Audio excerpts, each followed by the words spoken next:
Hello and welcome to the next episode of our podcast, Beatson Talks, where we talk to people who have been affected with or are living with cancer. It's always an amazing discussion, an eye-opening discussion, very emotional and very powerful as well. And we're so delighted that so many people come on and chat to us, including today's guest, the wonderful Graham McLennan. Graham, how are you? I'm fine, thank you. Thank you so much for coming in. I'm good, thank you. I'm good. I'm delighted to be chatting to you. We've been gabbing away already, so we'll get it on the pod because you've got so many interesting things to say. Graham, first of all, tell me a bit about how cancer came into your life. Yeah. The first thing I'd say is I'm not wonderful. I don't believe it. Yeah, introduce me as that. People who know me will know that. Keeping this as briefly as possible, in early 2020, I had my first seizure, as they call it. Hit the deck, making Sunday dinner, would you believe? And just thought, hang on, I don't feel very good here. Was able to tell my wife Sharon and my youngest son Max, who was only 11 at the time, guys, I don't feel too good here. And next thing I know, flashing blue lights, ambulance people. That was when I came round from the seizure. Lots of neighbours in the house. Nobody really knew what was happening. Yeah. Was it a heart attack? Was it a stroke? Bearing in mind I'm from Greenock, so that was sadly one of the things that came into their heads. Anyway, taken to hospital Sunday night in the casualty.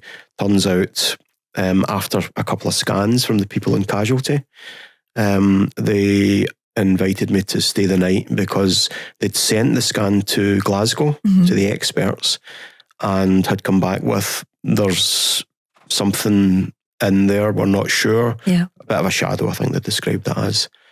And so I stayed overnight, and basically by lunchtime the following day, the senior doctor at the hospital at Inverclyde Royal in Greenock had said, we've done some more scans, which they'd done in the morning.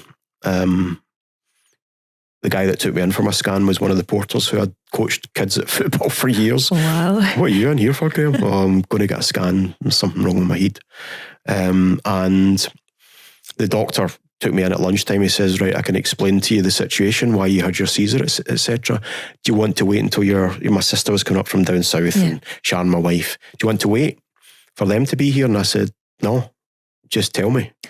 And he said, it's some sort of tumour. It's, and that was the start of it. Yeah. You know, so that was it. And I just said, well, what we're going to do about it, which is just my attitude. You need to just get on with it. That was immediately.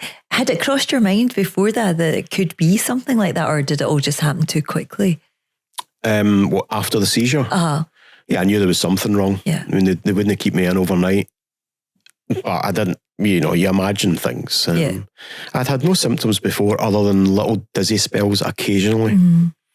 And that was only for a couple of weeks, and very rarely had that happen. Yeah. So, and then you imagine what it might be. And I don't think the doctor at the time said it's a brain tumour. Yeah.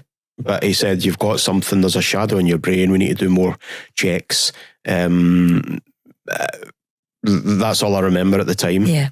Yeah. You get the diagnosis, and as you say, you're very much the type of person that's like, right, what are we doing about this? Yeah. What was life like after that? So I suppose immediately it was like, make sure that my attitude is to let people who I love and who love me most of the time, like friends, family primarily, friends, colleagues, my response was let people know. Yeah. There's something happening here. Don't know what it is. So that was more or less the first priority for me, was to let people know. Yeah. Some people are absolutely the opposite to that, but that was I just felt it was the right thing to do. Yeah. And then, I'll be honest, I can't remember being scared. Yeah. I can't remember I was obviously curious. I wanted answers. That was it. And so, and as from a family perspective, we'd need to ask Sharon and Kieran, eldest son, and Victoria and Max, the 18-year-old twins, gruesome twosome as we call them. we'd need to ask them how they felt. But I've always been aware too, as has Sharon, and we get to talk a wee bit more about that today as time goes on, because that was 6 years ago. Yeah. And obviously I've been through treatment as well. Yeah. Like, how do they feel? What impacts that had on their life? I mean, Victoria and Max were 11 when this happened. How was it telling them? Because especially at 11 years old, so young, you know, how did you do that? If you don't mind telling us a bit about that. I'll be honest and say I can't remember. Yeah. Not because of my symptoms. Yeah. Just because it was normal. Yeah. It wasn't normal.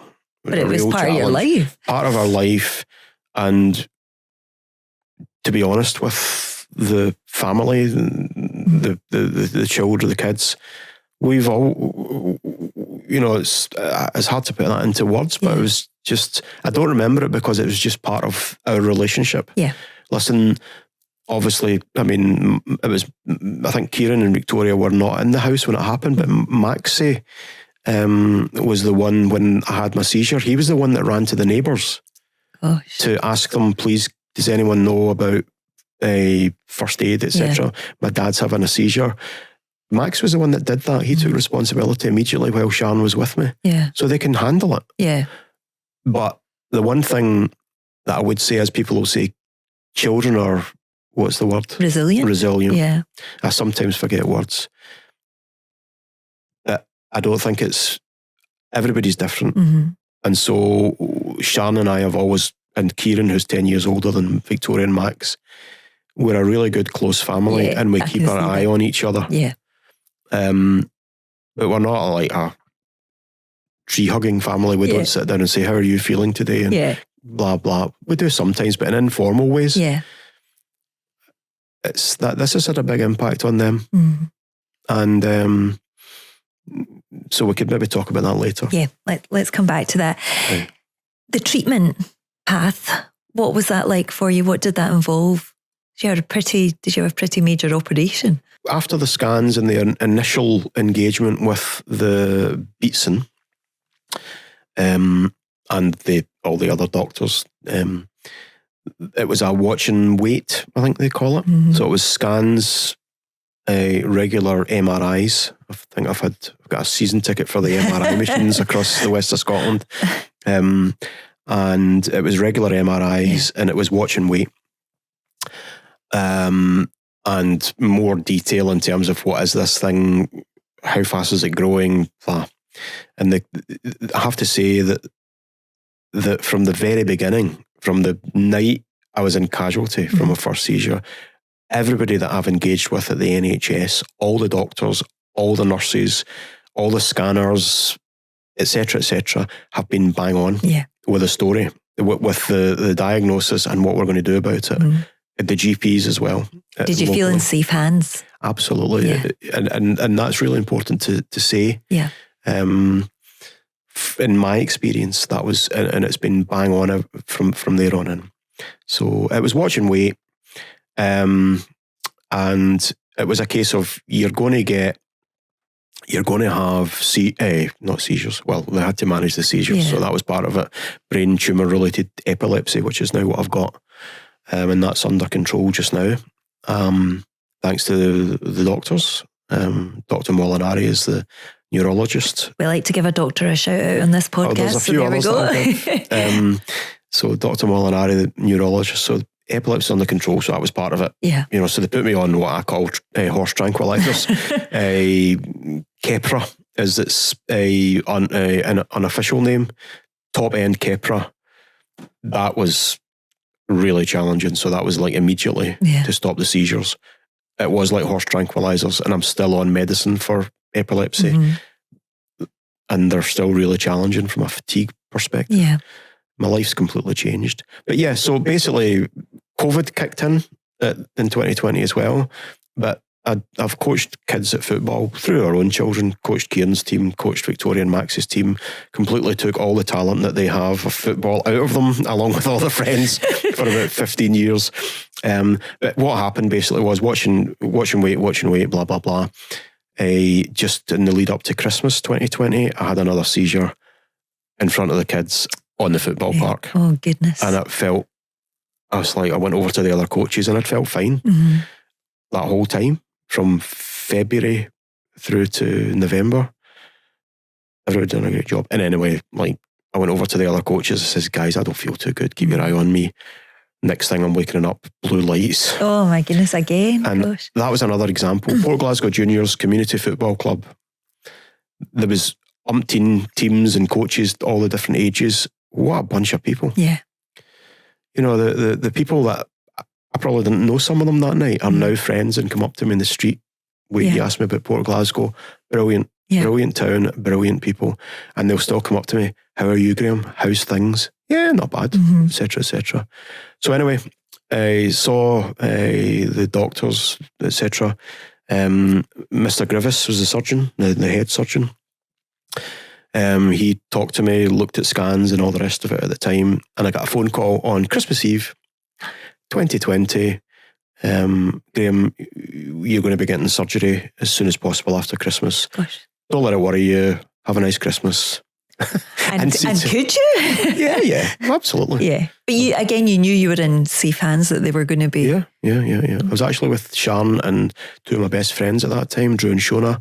And on Christmas Eve, when the call came through, who's that? Oh, it was Mr. Grivis, the surgeon. What'd they say? Need surgery. When's that going to be? Sometime as soon as possible after Christmas.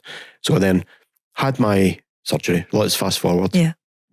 You know, in a very quiet hospital with no visitors, because it was COVID. So this was like the end of January 2021. 5.5 hours of awake craniotomy. Awake? Awake, yeah. Oh my goodness. What was that like?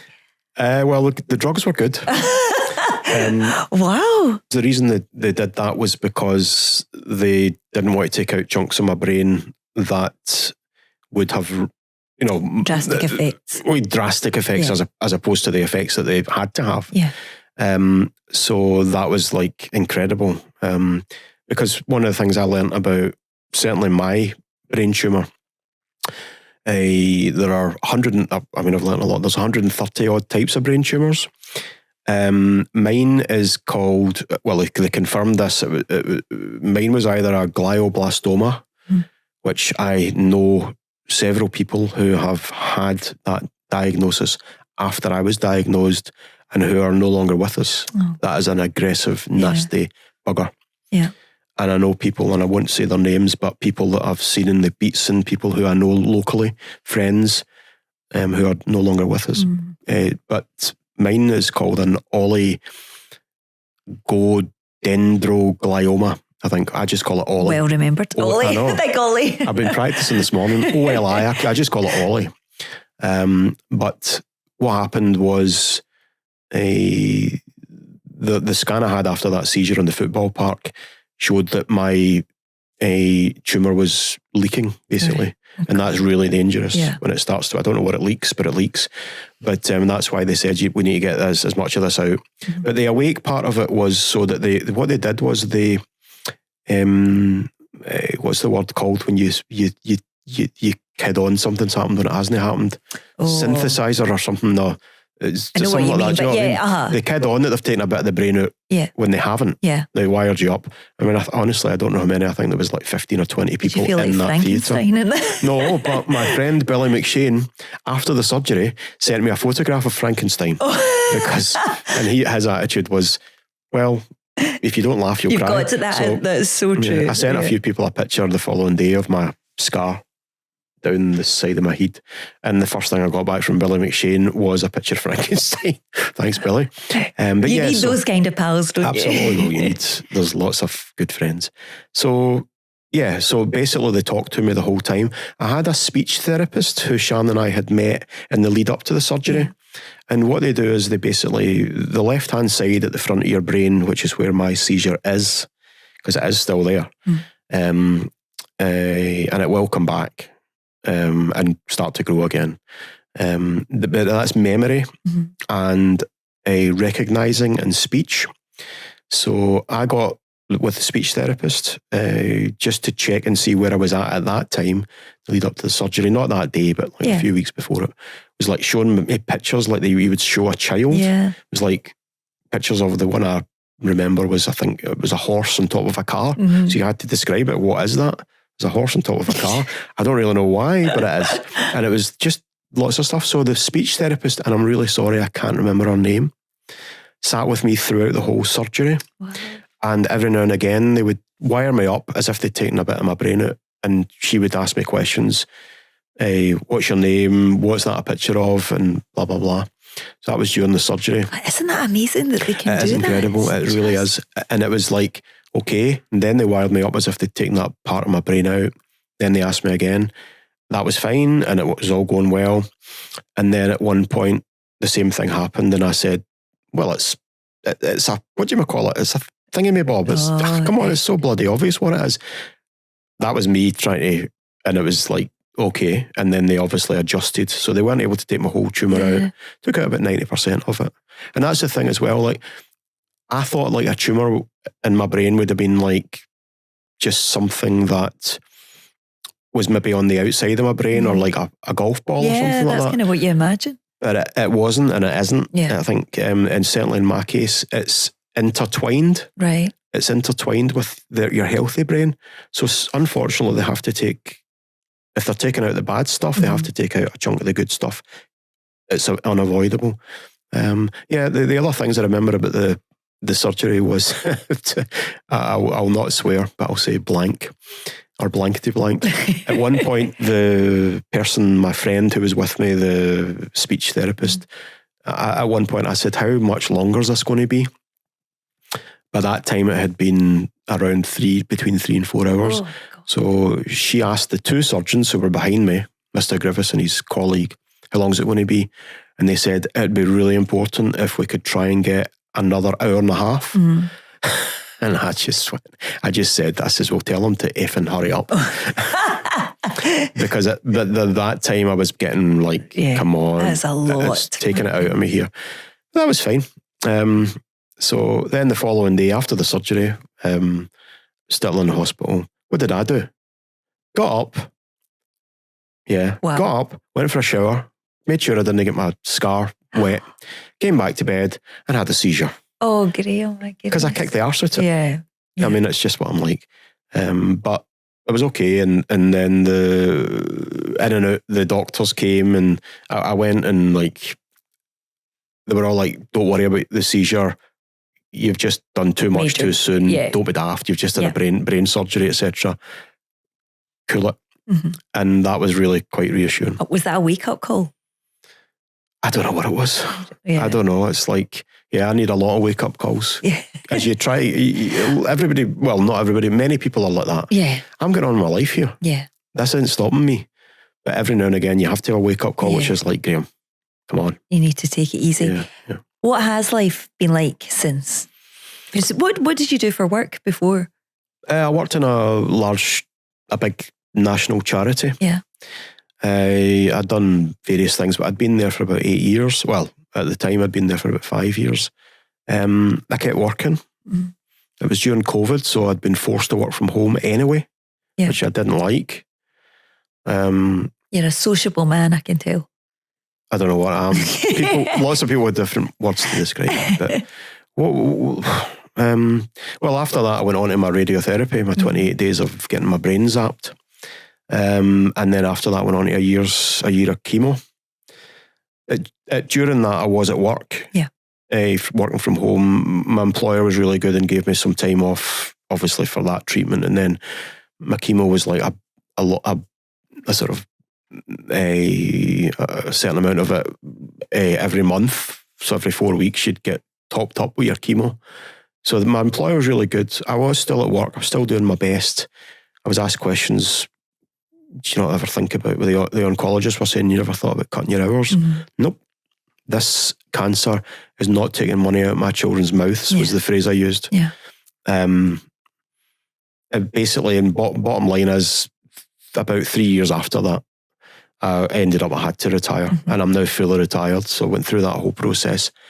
That is the bit when the Beatson Cancer Charity came to the fore and were hugely helpful to me. Right, tell me about that, because obviously it's the Beatson podcast, and even before this you were telling me how involved you are, but also how important they've been to you. So what did they do? What they did was that actually you asked me earlier on how did I feel about stress and reactions to being diagnosed. One of the most stressful things in the whole process up to now, which is about 6.5 years, which is brilliant. Yeah. Because the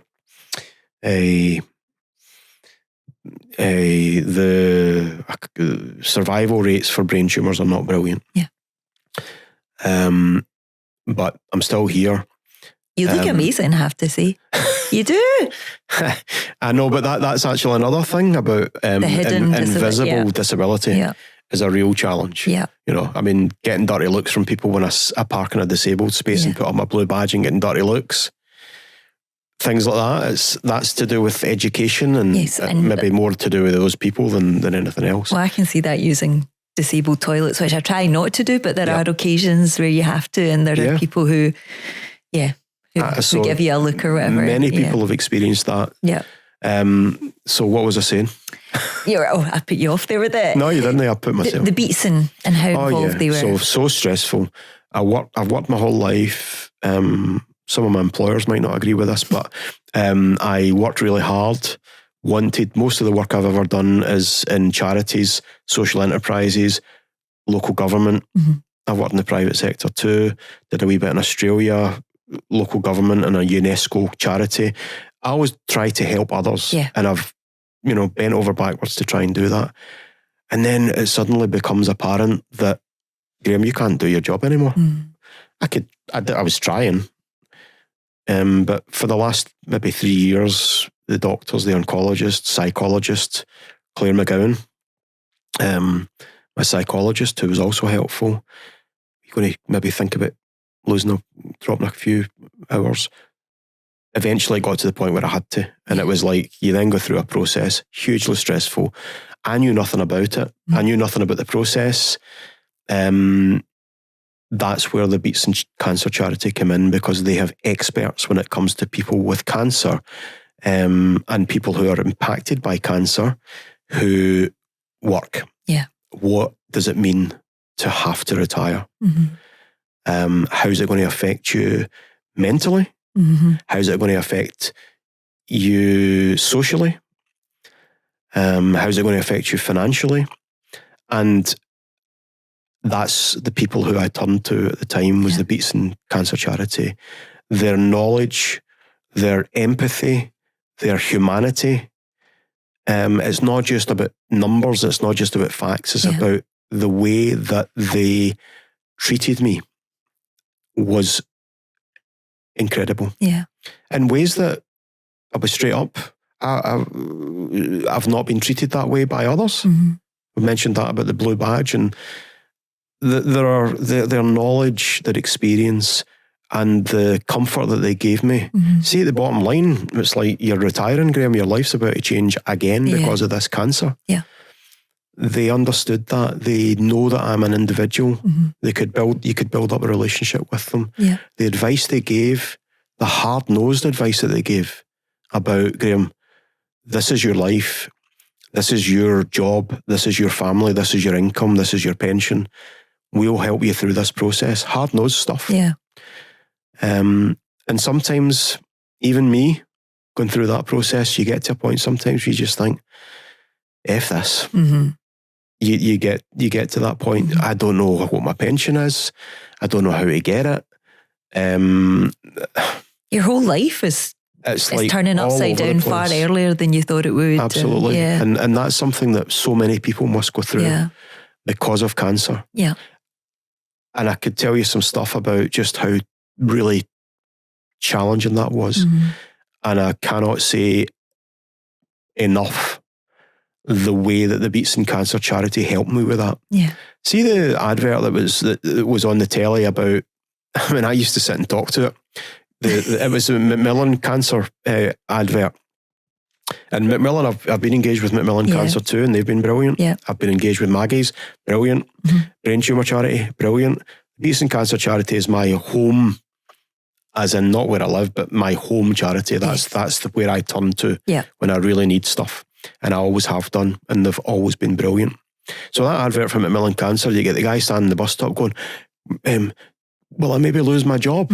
I answer that and go, yeah, possibly, mate.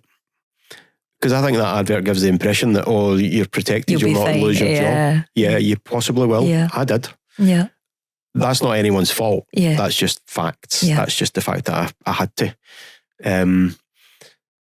There's other things that are asked in that question about, and I answer those ones as well. But yeah, I lost my job. I lost my ability to do my job. And the psychological impact that had, as well as the financial, and the Beatson Cancer Charity have helped me through that and optimised the outcome. And that's one of the reasons why I was over the moon when Laura Murphy asked me if I would help out with a lived experience group. Yeah. Because you suddenly lose, hang on, I work for a big charity here and I'm able to do stuff that helps others. Yeah. Now I'm no longer there. What am I going to do? Because all I want to do is help other people. You lost a bit of your identity, I guess, or you feel. I always think. I mean, it was kind of in a different situation for me, but I felt like cancer had taken so much from me anyway, or kind of a big chunk of my life for a time. And then with me, it was not being able to have children, and you just felt like, oh, another thing, like is this just going to constantly take and take and take from my life? And it's so difficult to deal with. You had amazing people come on to your friends and family. Yeah. But when you talk about the lived experience group there, tell us a little bit about what that is and how much that's meant to you. Well, my understanding is that it's a new group of people with lived experience of cancer that the charity has set up.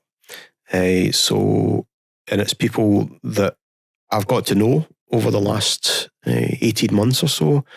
All brilliant people, all with different experiences of cancer, all different impacts. And that in itself, that diversity is great to be part of. Yeah. And it's something that the charity has put in place. And in simple terms, we get the opportunity to sit down either online, because sometimes we can't be there in person for medical reasons. And sometimes we can actually be there in person. In my case, if I can get a lift and a wee rest after it in the Wellbeing Centre at the Beatson. Love the Wellbeing Centre. It's incredible. Yeah. And that's just another example. Laura will contact me and say, Graham, do you want to go for a wee rest after the meeting tomorrow or next week? I'll arrange that. That's an example of the humanity that you get at the Beatson Cancer Charity. Yeah. But what the team is basically, we've all got to know each other over the last 18 months. For what it's worth, I reckon that we're a good bunch of people that get on really well, different perspectives. And it's basically the charity and partners that they work with will have the opportunity to run things past us as sort of a sounding board. We do this. What's your feedback? We might be thinking about doing this. How do you feel about that? What would you like to see? There's questions of that nature. Not formal, but we are respected. Yeah. And as you would expect from the Beatson Charity. And it gives you a real feeling of purpose. Yeah. And it allows you to use what is a negative thing, ultimately. Having cancer's, I'm not sure anyone could describe it as a positive thing. No. It's a negative thing, but you can try to learn from it and share the learning in a formal way to try to help. And in the case of the Beatson Cancer Charity, maybe hundreds, maybe thousands of people. Yeah. And the most recent meeting that we had, it was a few weeks ago when we were talking about research. Not my thing. But we had some colleagues who came in who are professionals at research. Yeah. They were fantastic, just their attitude. The way that they came in and they talked to us and said, this is what we're thinking of doing. We really want to know about your experience of research, what you know about cancer research, etc. And we actually had to spread that over 2 meetings with a couple of months in between because there's a lot to talk about. So much to say, yeah. There's some really basic things that came out of that. And the response was really positive in terms of thank you. Not to me, but to the team, to the lived experience group. One of the things that I said in terms of research is when they take a chunk of, in my case, obviously brain tumour, take a chunk of your brain out I used to say, or I still do say, that a chunk of my brain get thrown into a bin in Govan, which is where I had my surgery, the Queen Elizabeth. The glamour. Yeah. That didn't happen. Obviously, it went away to be tested in terms of what kind of tumour have you got and all the rest of it. But there are administrative and legal aspects in terms of parts of people's bodies being used for research. And I just assumed it was just used for research, but apparently it's quite challenging. And so that was one of the things that we said to the researchers was, if there was some way that we could take your research and use that to optimize, people basically saying before the surgery, I'm happy for that to be used. Yeah. And we actually came around to it might be an opt-out situation, which is if you don't tell us as part of this, then rather than throwing it in a bin, and I'm using that, obviously that's not what they do, use that for research. So that was one of the things that we came out of. And one of the other things that we were talking about, the societal part of cancer, and what would you like to see, and could we do some research into that? And one of the things we came up with was, well, what do young people know about cancer? Do we know what they know about cancer? Maybe that's something that, I mean, I don't know about the research, but maybe you could look into that. What are children taught about in school? Is it part of the national curriculum? I don't know the answers, but if I used Victoria and Max as a recent example of that, they've just left school. Well, Max left a year ago, and he's doing a course at college now. I'm not so sure that kids leave school knowing the basics. Yeah. And that then finds its way into the workplace, and eventually it'll find into the managerial positions. And these are ultimately people that will have to help people like me through the process of having to retire early, etc. So that's a long-term thing. Yeah. But if we focus in and say, well, maybe do some research around that, what happens and what could be improved. And that was a really positive thing. It's just so obvious, but and I assumed it was done but already in schools. But if 1 in 2 people are going to get cancer, everyone is touched by it. Yeah. And so actually teaching people young the basics of it, not to frighten them or, but actually it would kind of armour them with a knowledge of it. Yeah. What is it? What? Yeah, we went through that process at the meeting, actually. It's like, have you heard of cancer? How do you explain Ask the questions. Yeah. Have you heard of cancer? Yeah. What is it? Well, it's a thing. It grows. Yeah, but what is it? Well, my granddad had it, and unfortunately he passed away. Yeah, but what is it? And what's chemotherapy? And what's radiotherapy? Yeah. And what's epilepsy or whatever the other symptoms might be? And that's something that I don't believe happens. Yeah. And if 1 in 2 people are getting it, it should be happening. It should be happening. Yeah. You should leave school with some idea, not in detail. I mean, you're not going to be a brain surgeon or maybe you will be inspired to become an oncologist, for example, or a specialist cancer nurse. I think it's a really important thing. And I hadn't thought of it until you mentioned it, actually. So that was something that in terms of what does the LEG do, the Lived Experience Group do, that's an example. Yeah. At least we get the opportunity to raise that with people that are professionals in the field, and it may or may not lead to anything. That's just an example of the sorts of stuff that it's great to be part of. I'm sure it will help, and it's an amazing thing to bring that kind of cancer community, if you like, together to share your experiences and to be able to help others. It's such an important thing. Yeah. And to make friends as part of it too. Yeah. Yeah. I can see that you have a lot of friends, Graham, because you've spoken kind of very passionately about people, friends, people in the sporting world and the football world, and your wife and your kids. How important have family and friends been to you throughout all of this? It's very difficult to put that into only a few words. The love from friends and family and colleagues when I was working, and the voluntary work that I do now. It's very hard to put that into words. The practicalities of getting a lift up to get your radio every day for 4 weeks when you can't drive, and my brother, my other family members, Kieran, my friends, just taking the time out, taking a day off work to do that. Yeah. Sharon, in terms of my day-to-day life, I mean, I'll go home from this today, and I wasn't forced to do this, and I wanted to do it, but I know, and so does Laura Murphy, who organised it, and Emma, who I spoke with before the day. I'll go home today and go to bed. Yeah. And tomorrow is more or less a non-starter for me. That's the impact that has on me. Can you imagine the impact that therefore has on Sharon, my wife? Yeah. I mean, contrary to common belief, I actually did occasionally do the washing. I think we'll give Sharon the right to reply on that. Yeah, you can imagine. Sharon, if she watches this, I'll respond to that. But, you know, basically Sharon does pretty much everything now. And that's not good for her. That's not good for me. That's not a good example to show the kids. These are technicalities of the reality. It's not just, I can't do that anymore.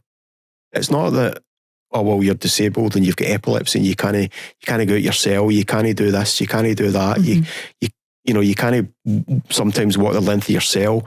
Most of the time you need to drag yourself out of bed because of the fatigue every day. Yeah. And not everybody can do that. It's the technicalities and the minutiae, if that's a word. This is the reason why I will go to bed when I go home. Because being able to sit here and look as if I'm awake and being able to talk, I'm using my brain to the absolute max right now. And that's what the oncologists say. Your brain's working 10 to the dozen, I think is the phrase. You don't know how hard your brain's working right now to allow you to have a conversation. These things have a massive impact on my family. Yeah. My family sees me when they come home from work or school or college and what have you done today, Graham? Not very much. Now, I've got a family there who respects that and understands that. But it still means that they've got to do everything. Yeah. And it also is like from the kids' perspective, bearing in mind Victoria and Max were 11 when this started. To suddenly see that change in my abilities, and because it's a brain tumour, in some cases, my personality, my approach to life, not of which has all been positive. I mean, you could say, oh, I'm doing stuff and I'm volunteering and all that. It's not all positive. There's negatives part of that. How do they respond to that? And it totally changes the lives of everybody around me. Yeah. Some of them might be quite happy going, brilliant, McLennan can't come tonight. Like, I don't believe that. No, but some of them, I'm only kidding. Well, some of them might, but I wouldn't necessarily describe them as friends. But I think if you ask them, without sounding cheesy, I think they'd just be delighted that you're still here.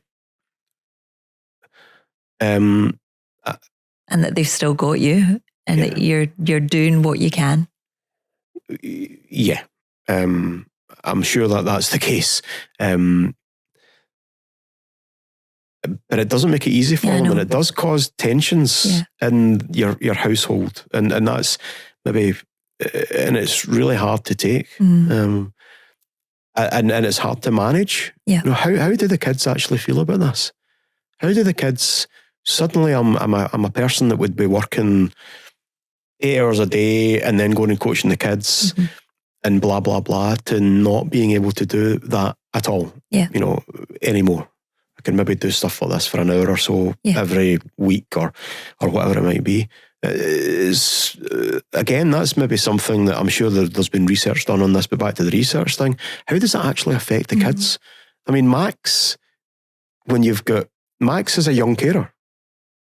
He suddenly went from being not a young carer to being a young carer. The reason it was only Max is because you can only have one under the age of 18. Right. And so we had two, as it turns out, but you can only have one. A young carer. What impacts that had on his life? It would appear to be positive, but when push comes to shove, I don't really know what's going on in his head. Yeah. Or Victoria's, or Kieran's, or Sharon. I just know that they love me. And I know that there's friends who might not say this out loud, bearing in mind we're 50-odd-year-old guys who Clyde, etc. I might not say I love you, but they do love me and I love them. Yeah. And it's finding a new way of living your life. And you've also got this 6 monthly scans. I'm not sure of anyone's experience, including your own, but knowing that my brain tumour is going to start to grow again, knowing that somewhere along the line I might need to get more surgery. Yeah. I might need to go back on the old chemo. I couldn't even quantify how much stress that causes for me and my family and my loved ones and my friends. But it's still lurking in the background. Every 6 months I go for an MRI. Don't talk about it much. Mentioned it there. But it's like, I was actually thinking about this. It's like the Billy Connolly one. It's like a fart in a spacesuit. It never goes away. Yeah. It's like it's still in the back of your head. And every now and again I look at my calendar and go, I've got 4 months till my next scan. And I don't sit there biting my nails and crying about it. Some people might and probably do. Yeah. We're all different. That's the impact that cancer has on people. I actually don't therefore know the impact it has on me. But it's nipping away at, even if I'm not aware of it, the whole time.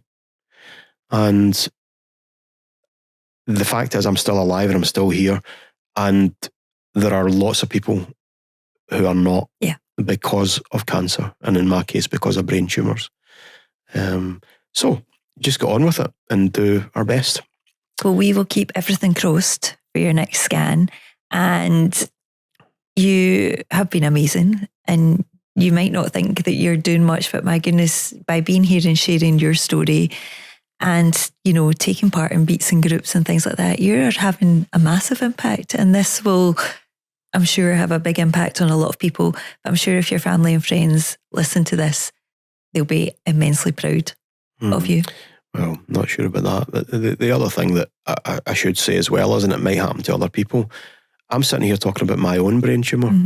6.5 years later, I still feel like I'm an imposter. Yeah. I don't know, that's something that's maybe not discussed much. I feel like an imposter. I'm sitting here and I actually almost feel, why am I here? Yeah. Because there's so many other people that are much more ill than me. I don't know if that's, I don't know what that is. I don't think that ever goes away. I'm 17 years with it and I still feel a bit like that as well. And sometimes it feels like you're living someone else's life. I don't know. It's a kind of, it's a very weird thing. But I think all we can do is, some people don't like to talk about it and that's completely fine. But by people sharing their stories, then someone who is going through it, it probably will strike a chord with them and they'll be able to take comfort from something that you've said. So we are so grateful for you. We will let you get back and get to your bed now and have a rest. Well, I'll maybe not go to bed. I'm not putting my pajamas on, put it that way, but I'll have a nap, which I do most days. Definitely. Could I also thank, I think I mentioned Claire McGowan. I don't know if you do names or not, but you can do whoever you want. There's a few people who I've maybe not even had the chance to thank, but the oncologists that I work most closely with, Alan James and Professor Anthony Chalmers. You can see I'm getting a bit tired now because I'm struggling to remember the names that I memorised earlier. So Professor Anthony Chalmers, who also does a huge amount of work on research. He does, yeah. And these people, my specialist cancer nurse, Mary McKinnon. I've not spoken to Mary much over the years, but she's been hugely influential and helpful to me. And I've never had the chance to say thank you to her. Claire McGowan, psychologist, Dr. Molinari, Mr. Grivis. These are people that I deliberately, I've written their names down and I deliberately look at their name every now and again and thank them. This gives me a chance to thank them and so many other people that I don't have time to mention. The volunteers at the Beatson Charity, the people who work at the wellbeing place where you can go and have a bit of a rest and get away from it for a wee while, which the volunteers are incredible. And all the staff at the NHS and at the Beatson and at the charity, of course. Yeah. Everybody that raises money, it's something that I'm part of now that I probably wouldn't want to be part of. Yeah. But that's maybe one of the positives about being diagnosed with cancer. You get the chance to be part of that if you want to be, and not everybody does. I just want to say thank you.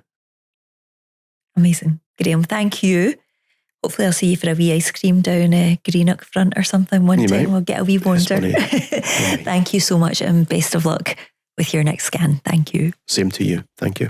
And if you would like to hear more stories like Graham's or more information about the Beatson Cancer Charity, then just visit beatsoncancercharity.org and I'll see you next time.